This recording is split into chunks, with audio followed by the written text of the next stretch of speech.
Je m'appelle Nicolas, j'ai 23 ans et je suis technico-commercial pour le groupe Lafarge Béton à Lyon. La mission globale, elle reste commerciale, donc je suis quand même là pour vendre du béton. J'ai aussi une activité, un rôle de management sur la centrale, faire appliquer les consignes de fabrication, de sécurité, de maintenance. Donc c'est vraiment un projet qui est global. Donc la production annuelle pour une centrale comme celle-ci, c'est à peu près 60 000 m3 de béton. Ça représente la construction d'un stade, d'une grosse enceinte de 50 à 60 000 places. J'ai à ma charge un portefeuille de clients bien défini pour lesquels j'élabore à leur demande des offres de prix et pour lesquels je suis leur chantier une fois la réalisation en cours. Donc là on a la carte du secteur de Lyon avec les secteurs de chalandise des différentes centrales. Donc la centrale qui me concerne, qui est la centrale de Vez, voilà, qui dessert le nord-ouest de Lyon. Là on est sur le site de fabrication, donc derrière moi les silos à ciment, juste au-dessus le bloc malaxeur, donc c'est vraiment le cœur de la centrale. Là c'est le bloc malaxeur, c'est là où tout se passe.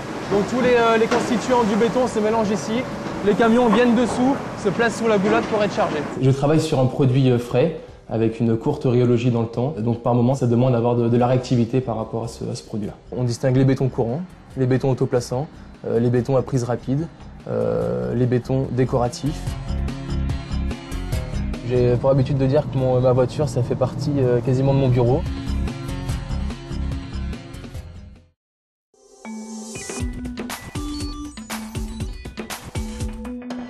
Là, j'ai un client ce matin qui m'a contacté à l'instant pour une remise de prix. Donc voilà, ça s'est fait par téléphone. Donc là, il m'envoie ses éléments par fax et puis je vais lui répondre dans la journée. Lui, il me demande un béton spécifique pour du pieux que je vais lui chiffrer.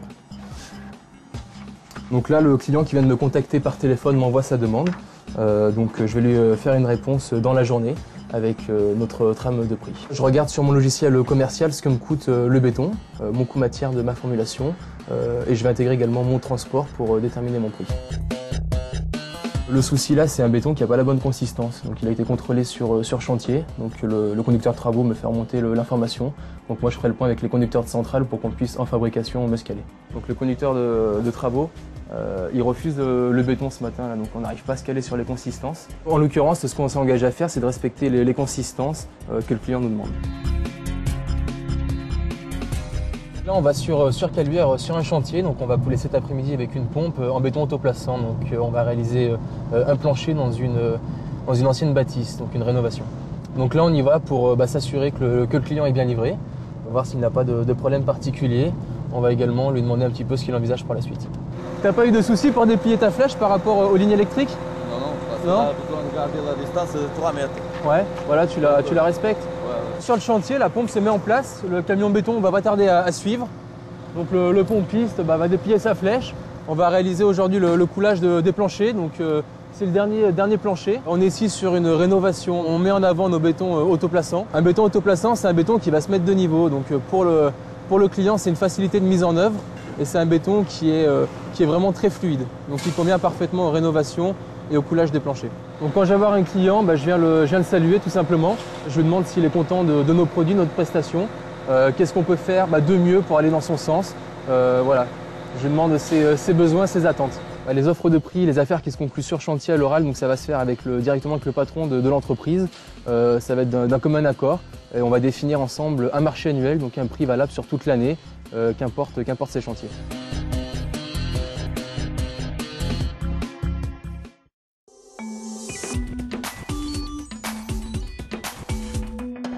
Ce qui me motive à me lever le matin, c'est d'assurer le suivi de ma centrale. Au final, c'est mon petit bébé, donc j'attache beaucoup d'importance à ça. Travailler en simplicité avec les personnes sur place et satisfaire aux attentes de mes clients. Ce qui me fait plaisir au cours de la journée, c'est de voir la satisfaction de mon client. Lorsque le fruit de mon travail est apprécié et reconnu, c'est ce qui me plaît. La principale difficulté du métier, c'est la résolution des problèmes. On a un cycle de problèmes, des différents soucis qui reviennent quotidiennement. Donc c'est ça l'aspect qui est un petit peu exigeant dans notre métier.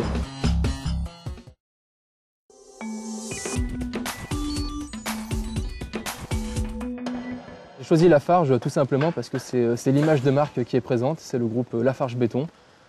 Et puis ça reste sur le segment, sur le marché du béton, une référence en termes de béton spéciaux, béton innovant.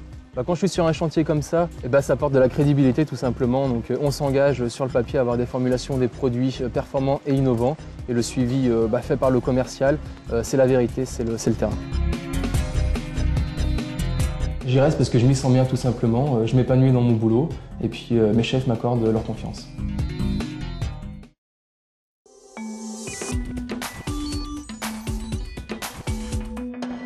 La personne idéale, c'est quelqu'un de volontaire qui va de l'avant, qui n'a pas peur d'aller au-devant des choses, des problèmes, qui n'a pas peur du client et qui saura manager au final les gars sur place. Il faut quelqu'un de réactif, qui n'a pas peur des choses, de dire les choses. Être force de proposition, c'est important parce que je vais mettre en avant des solutions techniques pour le client, pour me démarquer de la concurrence et pour moi, c'est le gage de sa confiance.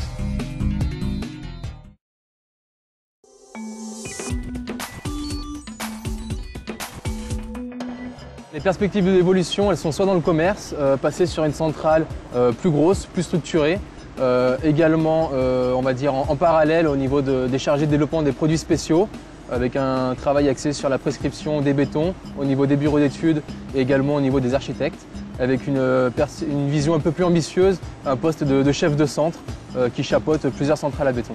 En termes d'évolution horizontale, donc on peut être amené à travailler dans la qualité, dans le laboratoire, on peut être également amené à travailler en tant que chef de produit sur une mission déterminée.